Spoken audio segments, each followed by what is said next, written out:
What's going on, everybody? It's your boy JT, and we are back to the Crypto Den. I want to thank you all for tuning in today. We have another exciting topic, as always, here in the Crypto Den: Ethereum. Why Ethereum? Well, Google legit has it as the most trending search in the first time since 2021. So retail is curious as to what Ethereum is.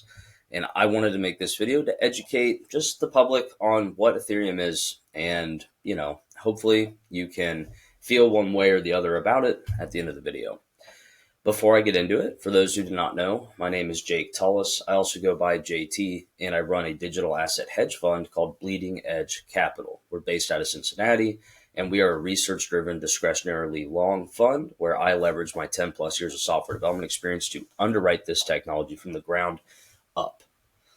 And that's my shtick. I make this channel to be a transparent fund manager for my capital partners, but also to educate the public on what this asset class is, because I think it's really important you understand it. All right. With that, let's get into Ethereum, yeah? Ethereum is a layer one, and it is a smart contract platform. You don't really need to worry about, what that means. You could think of it as like Bitcoin is a pet rock. It doesn't really allow you to build anything on top of it. It's just the coin, Bitcoin, on top of the Bitcoin network. With Ethereum, it's an actual platform you can build things on top of. You can think of it that way. There's Ethereum, the network. Then there's Ether, the token, right? And you use Ether to use the platform. It's like the currency of the platform. You could think of it that way. And Ethereum has made some decisions that, y'all should be aware of, that fundamentally changes how it works. So I want to take you to the website real quick. See that? And they are right. I mean, they lead the charge in adoption. There's more people on Ethereum than anywhere else. They are the leading platform.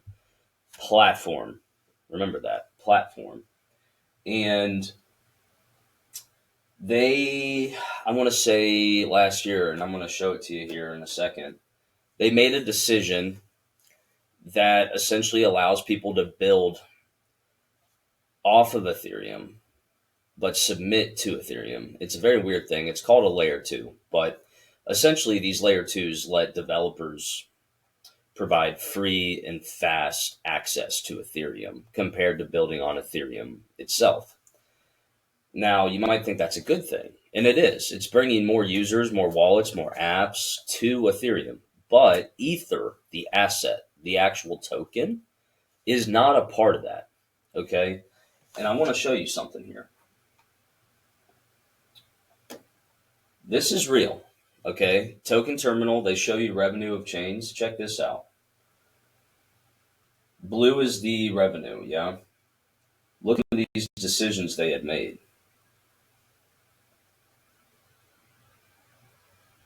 The revenue is going to zero. Because now you don't need to use as much Ether to run on Ethereum. That's a big deal. It's great for engineers, bad for investors. And the whole reason they're doing that is they're trying to make Ethereum faster. The faster it is, the cheaper it is. Okay? You can take a look at this. We're going to keep scrolling. There it is. 16 transactions per second. That is real. Okay? Where you have Solana sitting at almost 1,000, right?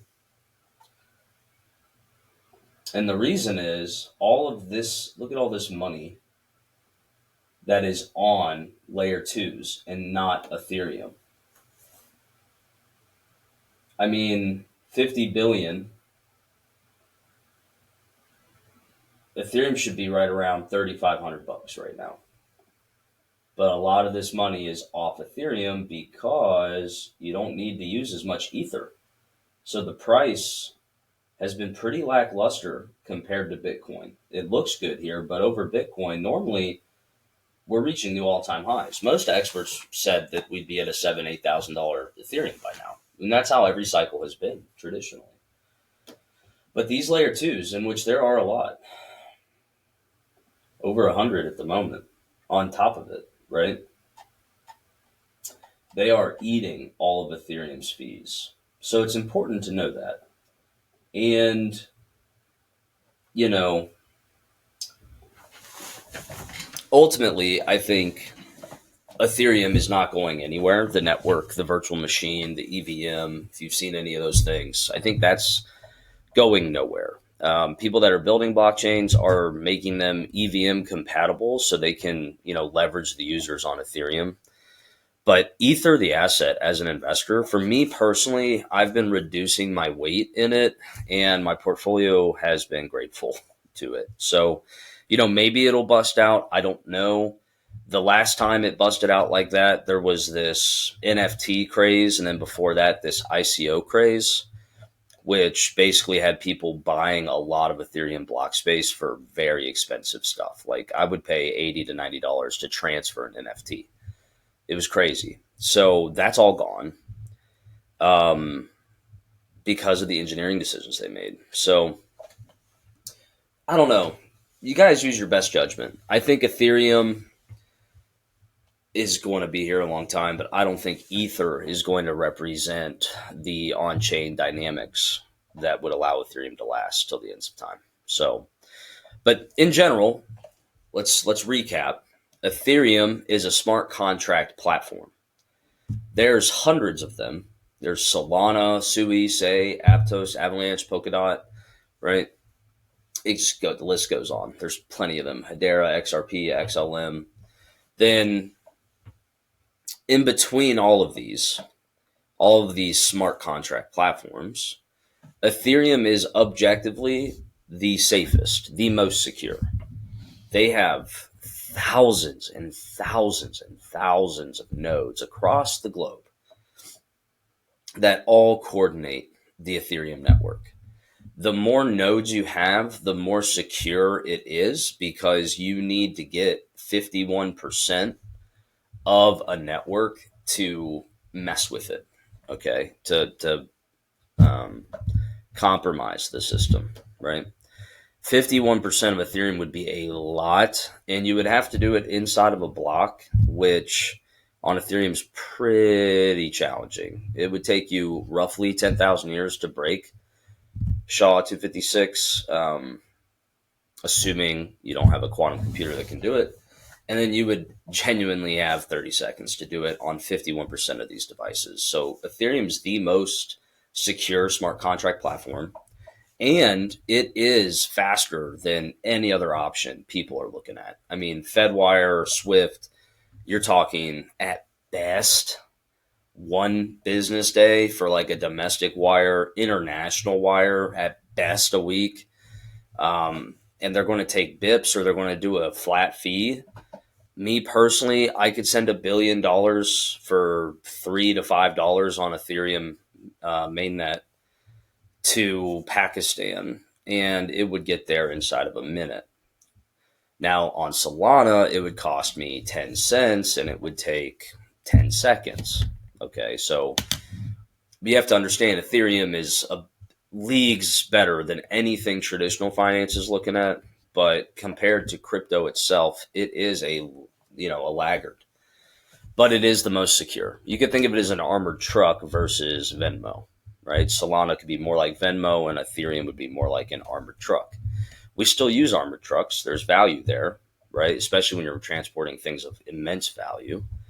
But in general, there's different methods of transferring value for different types of value, right? And Ethereum is a good leader in the security traditional finance space. BlackRock has already built on top of it. Franklin Templeton, Sony, there's large businesses coming onto Ethereum. So again, I think Ethereum is here to stay. Ether, the asset, they got a lot of work to do to try to, they got a lot of work to do to make sure that Ether gets a piece of this adoption. All right, that's it. Hopefully you learned something. Until next time, take care of one another. I'll see you back in the crypto den next time. Peace and love.